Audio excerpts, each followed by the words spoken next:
अधिकाऱ्यांच्या माध्यमातून आपण भारतीय जनता पार्टीने किंवा आपल्या देशाचे पंतप्रधान नरेंद्र मोदी साहेबांनी ज्या योजना राबवलेल्या आहेत त्या योजनांचा खऱ्या अर्थाने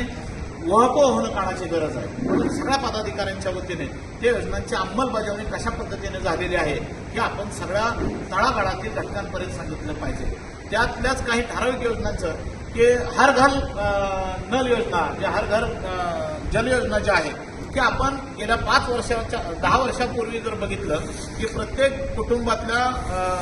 घरच्या महिलेला की डोक्यावर हंडा घेऊन पाणी बाहेरून आणावं लागायचं, पण गेल्या 5 वर्षापासून मोदी साहेबांच्या नेतृत्वाखाली ही पूर्णपणे योजना राबली आणि जवळजवळ प्रत्येकाच्या घरापर्यंत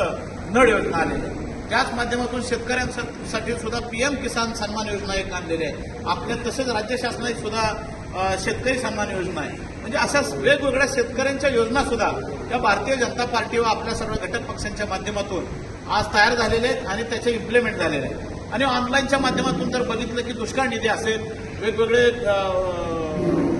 अनुकंपाखालच्या काही गोष्टी आहेत त्या अनुषंगाने ऑनलाईन पद्धतीने सुद्धा प्रत्येक शेतकऱ्याच्या खात्यावर त्या पद्धतीनं पीक विमा असेल, दुष्काळ निधी असेल, ह्या सगळ्या गोष्टी त्यांना जमा होताना दिसत आहेत। म्हणजे आपण भारतीय जनता पार्टीने या सरकारने केंद्र शासनाने जे कोणती कामं केलेली आहेत त्या योजनांचा पूर्णपणे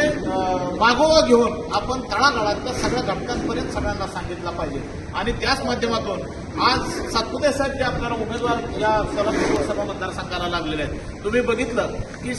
एक ऊसतोडीचा चिरंजीव, एक ऊसतोड कामगाराचा मुलगा आज संघाच्या कुशीत एवढ्या मोठ्या चळवळीच्या माध्यमातून ते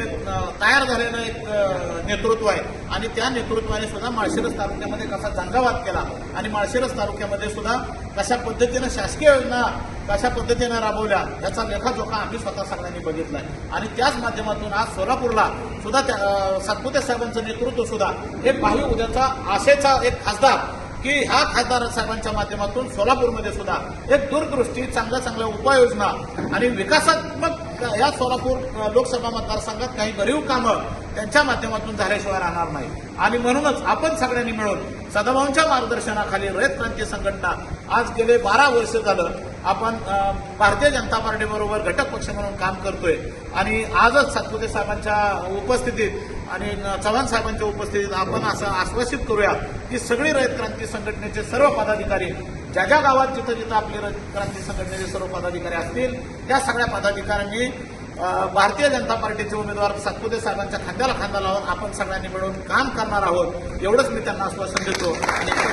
धन्यवाद।